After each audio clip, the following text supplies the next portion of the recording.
Ladies and gentlemen, welcome back to the analysis of YOLENO TV. I hope you're well from wherever you're watching this channel. Now, as you can see today, I'm shooting this video at a place known as Treasury Square. This is Treasury Square for you, Mombasa County. Now, I wanted us to catch up with what is happening regarding the statement that Edwin Sifuna unleashed today. I want to bring to the attention of a committee so that we deal with it authoritatively. Honorable members and chairs, as I understand this process, this is a process that is domiciled in Parliament. And whereas I understand further that it is a matter that everybody in the country has an opinion over, I am a bit concerned about certain pronouncements that I have seen in sections of the media today coming from the Cabinet Secretary for Treasury, the Honorable Mbadi.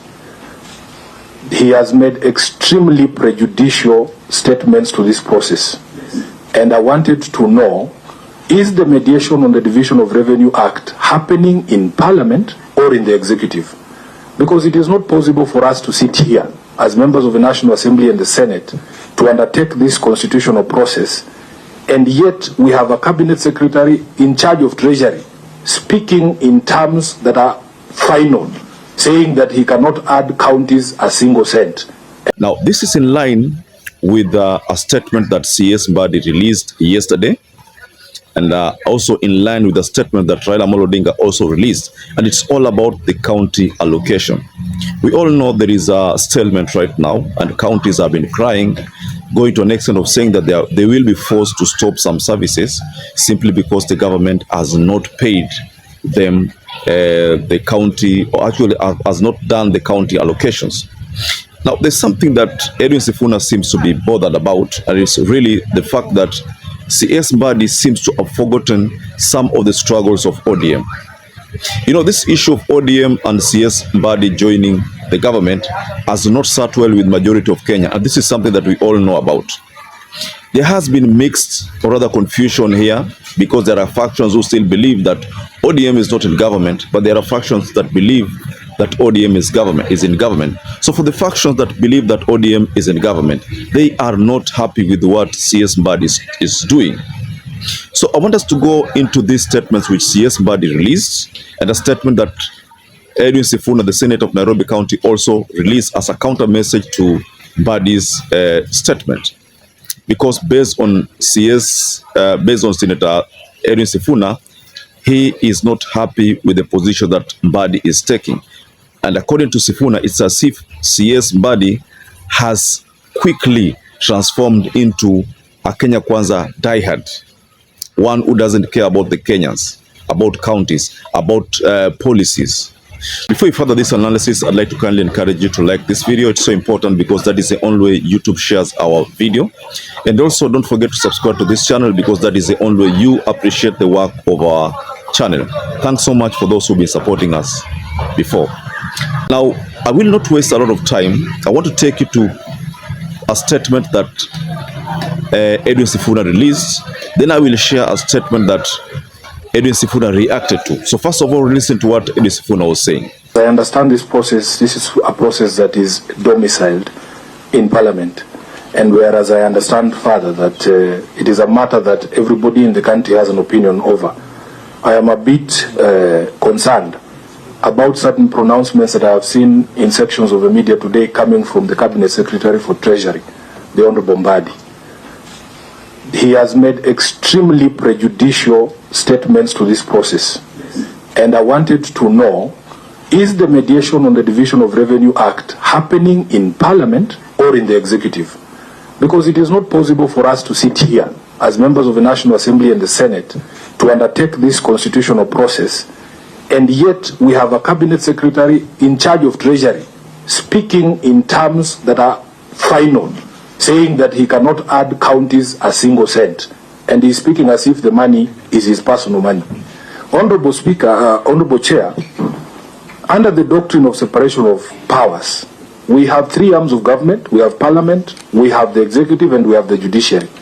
The separation of powers requires that when a process is domiciled or is in the hands of one of those organs or one of those branches of government, the rest must down their tools until that process is complete. It is the same reason why we have in our standing orders the rule against sub judice, that if a matter is before the Parliament allows the courts to complete that process before we can dip our hands in it. The same manner, when we were doing the impeachment of a deputy president, the courts kept out until the process was complete.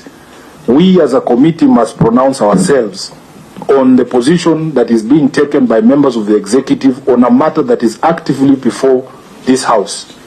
And Honorable Chair, for me, I have disclosed to you as an elder that I am very impatient, that I don't like to engage in processes when those processes are processes in futility, that there is another place where those conversations are being had, and that it doesn't matter the sort of, the co-chair there referred to the talent in the room. If this talent in the room here is not the one that is responsible for unlocking this impasse, then there is no point for us to continue. And lastly, Honorable Chair, allow me to speak in my other capacity as SG of ODM. I know that certain pronouncements have been made by my party leader on this question of the division of revenue. He has his right to speak. He is not bound by the doctrine of separation of powers like the Honorable Mbadi. But if there was any doubt in anybody's mind where the cabinet secretaries who came from ODM, where their allegiances lie, you can see cabinet secretaries who originated from ODM taking diametrically opposite positions from the party. So that when we tell you people that we are not part of this government and you doubt us,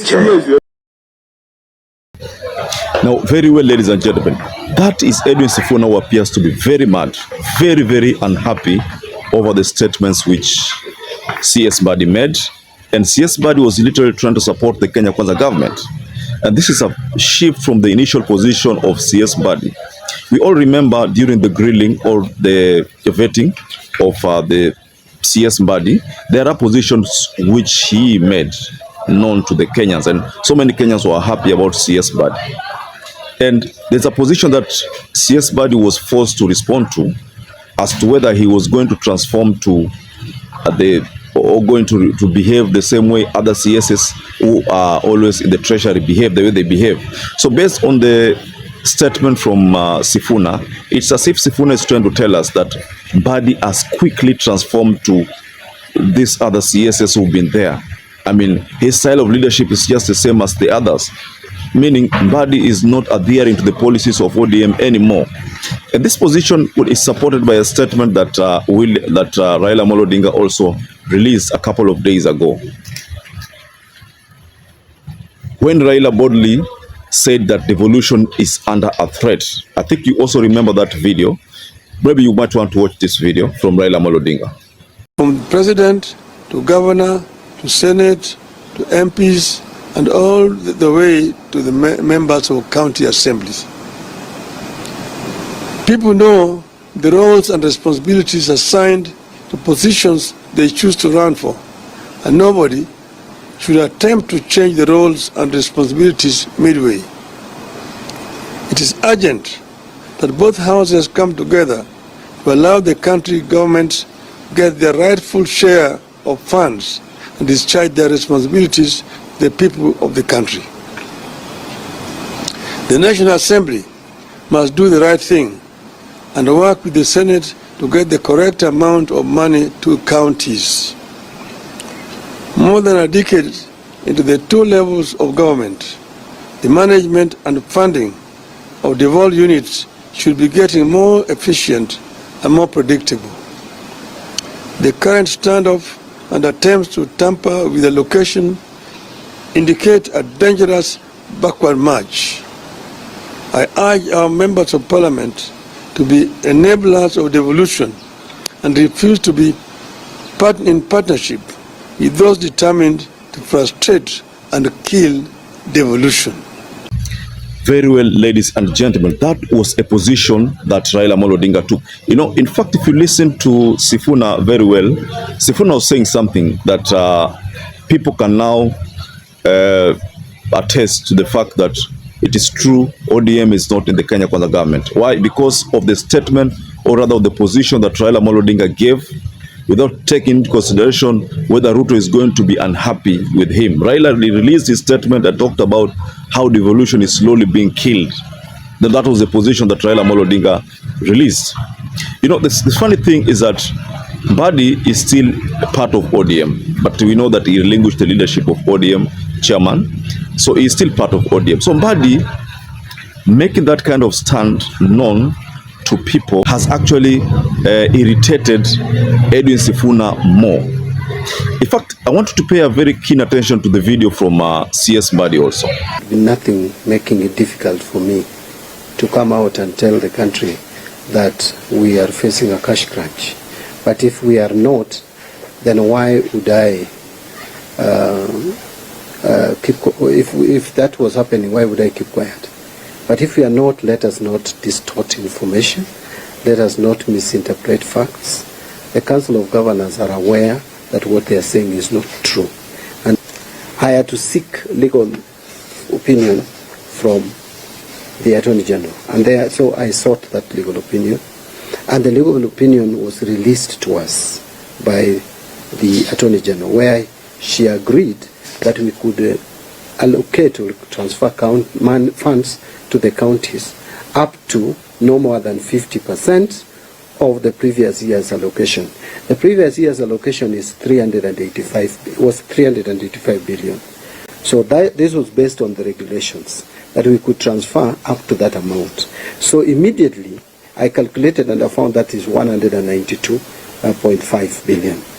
So we are supposed to transfer 192.5 billion to counties before Parliament clears or disposes with the two bills that are stuck there. Very well. I think now you understand why Edwin Sifuna is not happy. You know, there's a committee session that was going on about the county allocations and the like. So this committee was supposed to give actually a conclusion on the way forward on county allocations. But Mbadi in his statement made another pronouncement that was differing, that was going to differ with this committee that Edwin Sifuna is part of. And that statement from Mbadi is that there is something going on at the executive.